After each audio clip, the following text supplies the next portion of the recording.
ओम।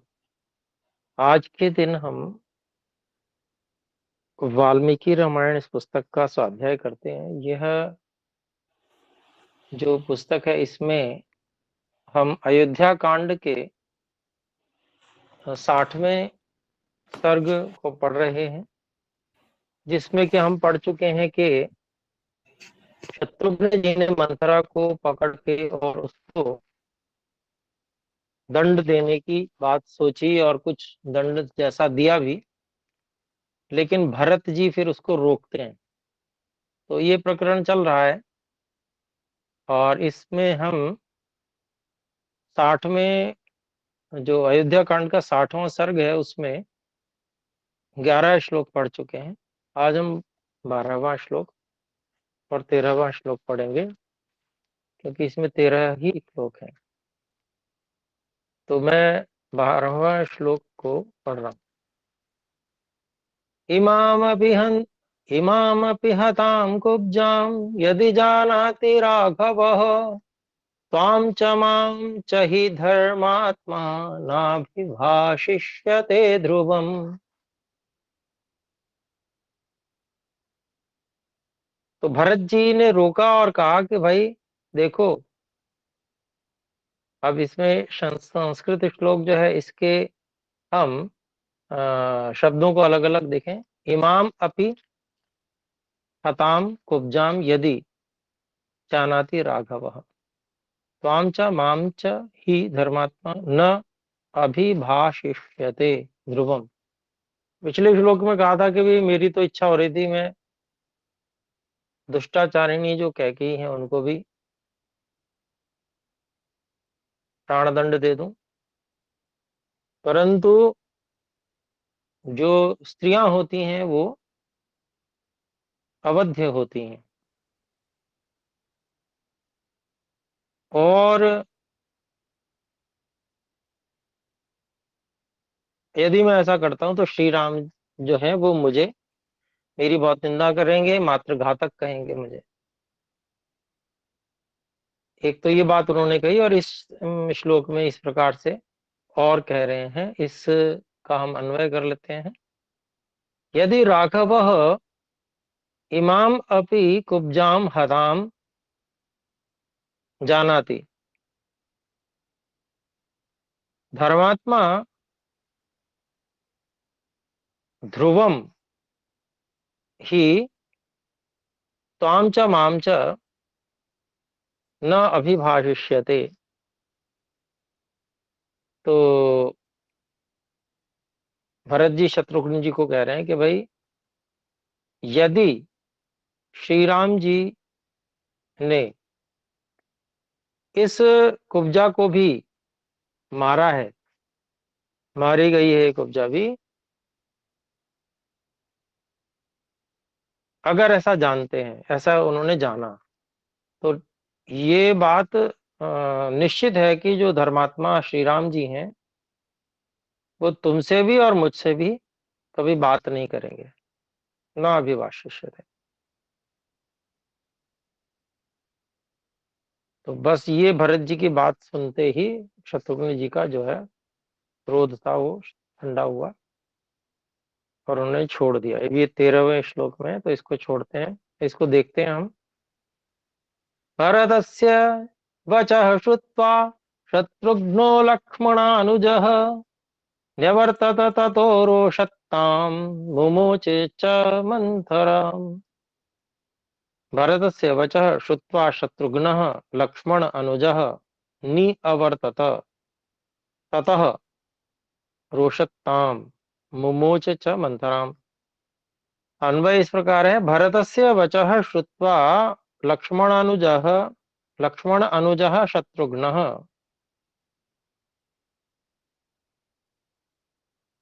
रोषत्ताम न्यवर्तत ततः च मंथराम मुमोच। तो अभिप्राय हुआ कि भरत जी की जो है बात सुनकर लक्ष्मण जी के छोटे भाई शत्रुघ्न जी उसका जो अ, क्रोध था वो शांत हो गया, वापस हो गया।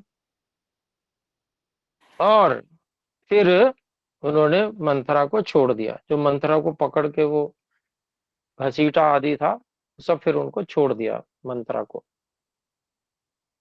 तो ये जो है मंथरा के प्रति जो रोष था, इस प्रकार से प्रकट हुआ, और फिर भरत जी के कहने पर उसको शांत होना पड़ा। तो अब हम 61वें सर्ग पर चलते हैं। यहाँ पर जो 61वां सर्ग है, ये 61वां सर्ग जो है वह जाने की तैयारी, जो श्री राम जी हैं उनको वापस लाने के लिए जाने की तैयारी का ये सर्ग है। तो उसके लिए यात्रा पूरी सेना सहित जाएंगे सब, जिससे कि सब लोग निवेदन कर सकें कि आप ही हमारे राजा हैं, आप ही चलो। तो ऐसी व्यवस्थाएं, तो वे जा सके, मार्ग बन सके, तो उसके लिए सारी व्यवस्थाएं मार्ग शुद्धि की, ये सब यहाँ पर इस सर्ग में है। तो आइए देखते हैं, इसका पहला श्लोक है 61वें सर्ग का। ततः प्रभात समये दिवसे चतुर्दशे समेत्य राजकर्तारो भरतम वाक्यमब्रुवन्। तो कहते हैं, देखिए महर्षि वाल्मीकि जी वर्णन कर रहे हैं। ततः प्रभात समय दिवसे च चतुर्दशे समेत्य राजकर्तारः भरतम वाक्यम अब्रुवन्।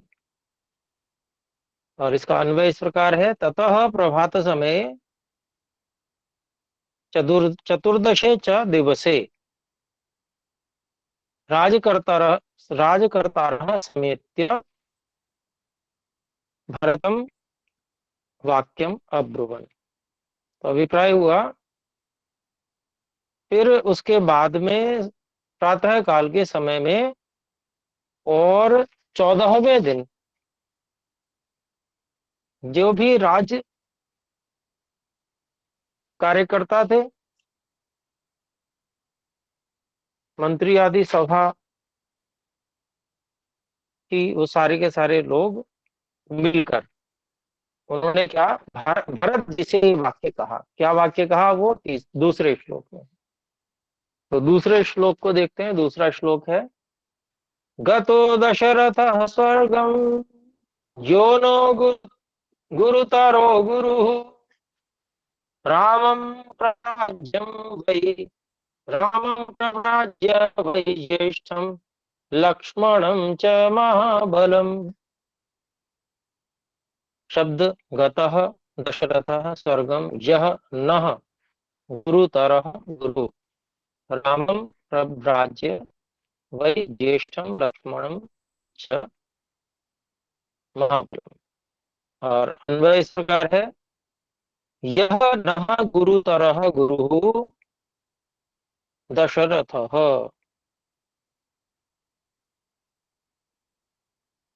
वै ज्येष्ठम रामम महाबलम च लक्ष्मणम प्रव्राज्य स्वर्गम गतः।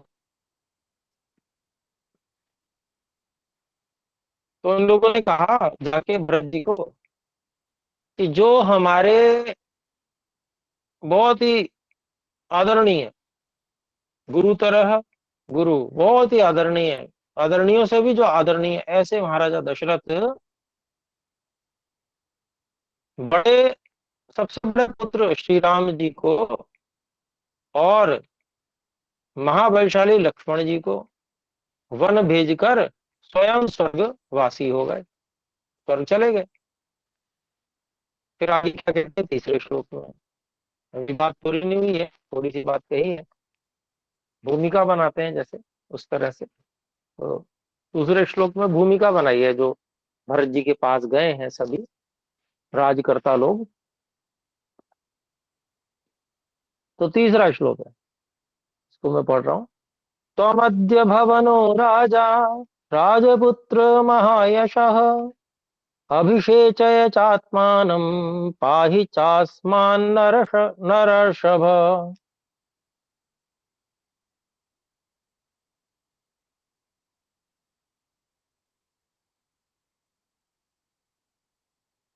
तो यहाँ पर प्रार्थना कर रहे हैं, देखिए। अभी इसके शब्दों को अलग अलग करेंगे। त्वम अद्य भव नः राजा राजपुत्र महायशः अभिषेचय च आत्मानं पाहि च अस्मान् नरर्षभः।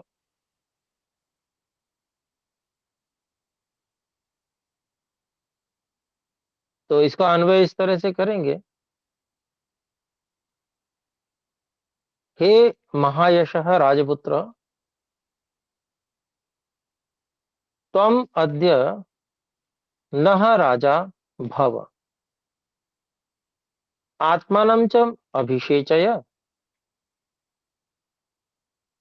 हे नरर्षभ,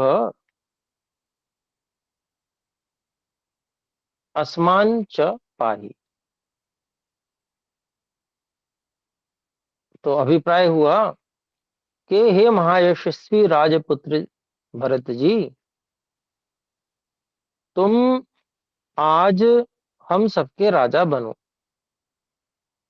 हम ये चाहते हैं कि आप आज हम सबके राजा बनिए और अपने स्वयं का जो है अभिषेक कराइए। स्वयं का अभिषेक कराइए, राज्याभिषेक अर्थात।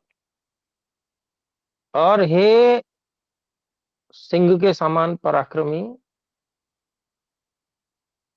आप हम सबकी रक्षा कीजिए, पालन कीजिए। तो ये उन्होंने सबने मिलके जाके भरत जी से कहा। तो भरत जी क्या कहते हैं, देखिए ये चौथे श्लोक में। भरतस्तं जनं सर्वं प्रत्युवाच धृतव्रतः ज्येष्ठस्य राजता नित्यमुचिता हि कुलस्य नः।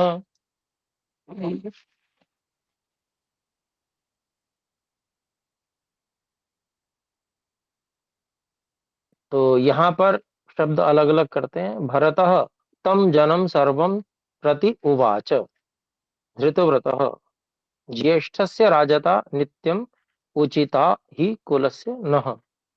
अन्वय इस प्रकार लगाते हैं। धृतव्रतः भरतः तं सर्वं जनं प्रति उवाच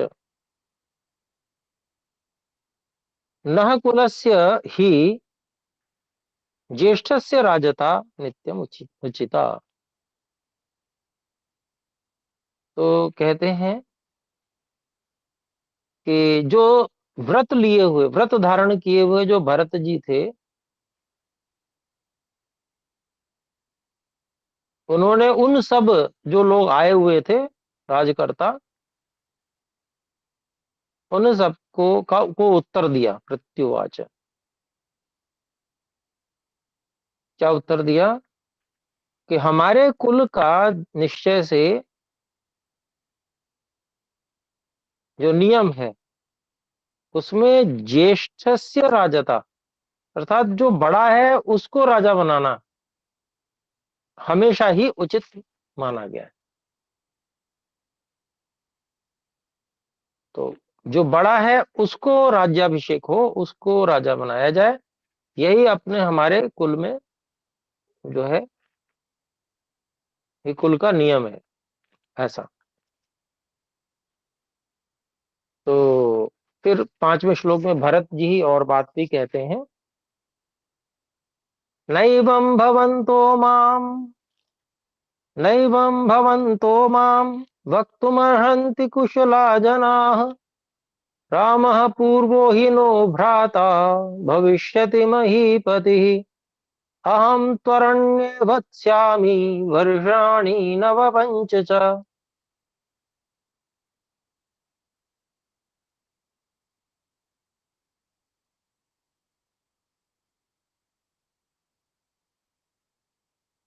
तो यहाँ पर इसके शब्दों को अलग अलग करते हैं। अन्य अब की अपेक्षा श्लोक थोड़ा सा लंबा है। एक पंक्ति अतिरिक्त है। तो इसमें देखते हैं, अलग अलग करते हैं शब्दों को। न एवं भवन्तः माम वक्तुम अर्हन्ति कुशलाः जनाः। रामः पूर्वः हि नः भ्राता भविष्यति महीपतिः। अहं तु अरण्ये वत्स्यामि वर्षाणि नव पंच च। और इसका हम अन्वय इस प्रकार से करते हैं। भवन्तः कुशलाः जनाः माम एवं न वक्तुमर्हन्ति। रामः रामः नः पूर्वः भ्राता। रामः नः पूर्वो भ्राता ही महीपतिः भविष्यति। अहं तु नव पंच च वर्षाणि अरण्ये वत्स्यामि। तो भरत जी कहते हैं कि आप सब इतने विद्वान लोग, कुशल लोग इस प्रकार से मुझसे नहीं कह सकते हैं, क्योंकि आप तो सब जानते हैं हमारे कुल की क्या परंपरा है, और इतने सब कुछ जानने के बाद आप इस प्रकार से मुझसे नहीं कह सकते हैं। ऐसा भरत जी ने बोला। और कहते हैं कि भाई जो श्री राम जी हैं वे हमारे पूर्व भ्राता, बड़े पूर्व भ्राता हैं, बड़े भाई हैं, पहले उत्पन्न हुए भाई हैं। निश्चय से राम ही भविष्यति महीपति, अर्थात राजा बनेंगे, धरती के राजा बनेंगे, होंगे। फिर आगे कहते हैं मेरा तो अपने विषय में कहते हैं अहम तो, मैं तो 14 वर्षों तक, नव पंच वर्षाणी, 14 वर्षों तक अरण्य बच्चामी, मैं तो जंगल में जाके रहूंगा। कि भाई वचन पूरा करने के लिए भाई एक को जाना है तो मैं रह लूंगा वन में, और श्री राम जी को यहाँ पर भेज दूंगा राज्याभिषेक के लिए। तो ऐसा 5वां श्लोक हुआ। आइए छठे श्लोक को देखें। युज्यतां महती सेना चतुरंग महाबला आनयिष्याम्यहं ज्येष्ठं भ्रातरं राघवं वनात्। तो भरत जी फिर और आगे कह रहे हैं, युज्यताम महती सेना चतुरंग महाबला आनयिष्यामि अहम ज्येष्ठम भ्रातरम राघवम वनात्। अन्वय इस प्रकार है कि महती चतुरंग महाबला सेना युज्यताम अहम ज्येष्ठम भ्रातरम राघवम वनात् आनयिष्यामि। तो भरत जी ने अगली बात कही कि बहुत बड़ी जो चतुरंग महाबलशाली सेना है उसको इकट्ठा कीजिए, तैयार कीजिए।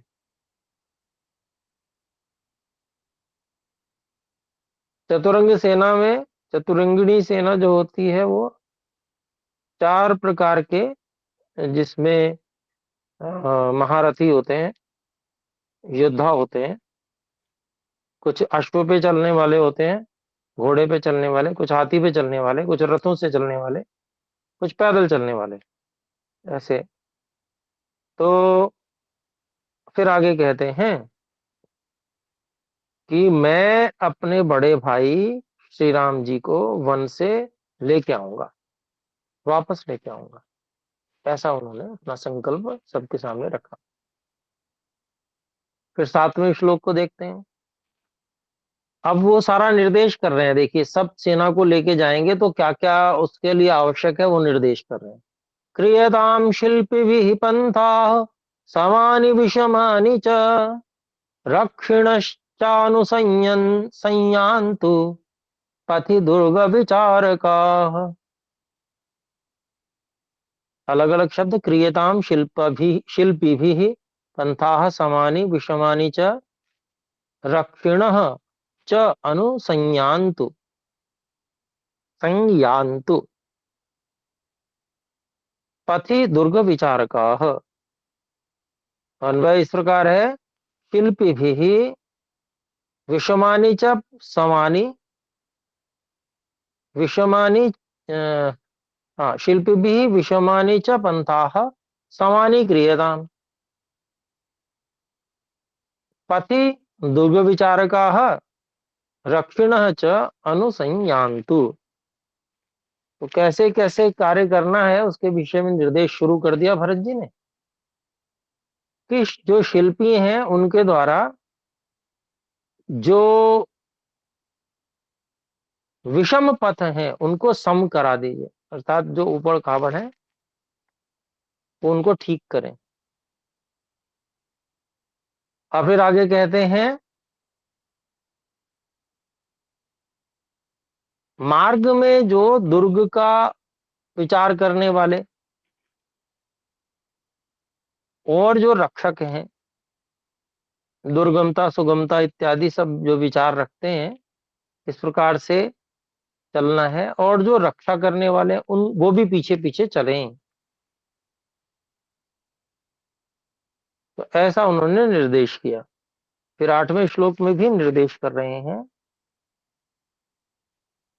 अथ भूमि प्रदेशज्ञाः सूत्रकर्म विशारदाः करणैर्विविध करणैर्विविधोपेतैः पुरस्तात् संप्रतस्थिरे।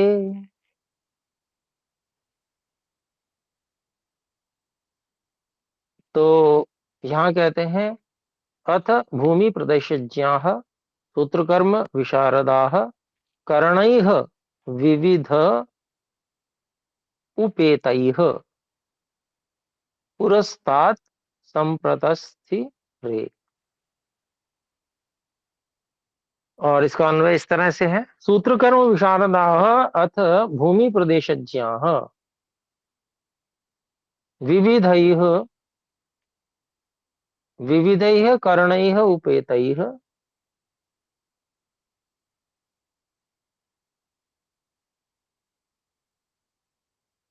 पुरस्तात् संप्रतस्थिरे। तो सूत्रकर्म विशारद जो है, सूत्रकर्म जो सूत का प्रयोग किया जाता है जिससे समतल करते हैं, तो वो उबड़ खाबड़ ना हो, जिससे सभी रथ इत्यादि ठीक से जा पाए। तो उस दृष्टि से उन्होंने उनको सूत का प्रयोग करके जो है समता समतल करने वाले और किधर कहाँ ऊंचा है कहाँ नीचा है इत्यादि देखने वाले। ऐसे ही जो भूमि प्रदेश का ज्ञान रखने वाले, कैसी भूमि कहाँ है, तो ऐसे जो लोग हैं जो बहुत सारे अलग अलग साधनों से युक्त हो, उनके द्वारा जो इस प्रकार के जो युक्त भूमि और प्रदेश को जानने वाले ऐसे लोग हैं, विविध साधनों से युक्त जो हैं, वो आगे आगे चलें। पुरस्तात् संप्रतस्थिरे। तो यहाँ पर जो है वैसे तो तस्थिरे जो है स्था धातु से है, लेकिन सम और प्र उपसर्ग लग के उसका चलना अभिप्राय बन गया है। आगे आगे चलें इस प्रकार से, क्योंकि जो उपसर्ग हैं वो अर्थ को बदल देते हैं, धात्वर्थ गौण हो जाता है, उपसर्ग आकर अर्थ को बदल देते हैं। तो यहाँ पर ये आगे आगे चले, तो लिट लकार का रूप है ये। चलिए, तो हम यहीं पर आज रखेंगे और अगली कक्षा में अगले आगे की बात करेंगे। समय हो चुका, आइए मिलकर एक बार ओम का उच्चारण करें। ओ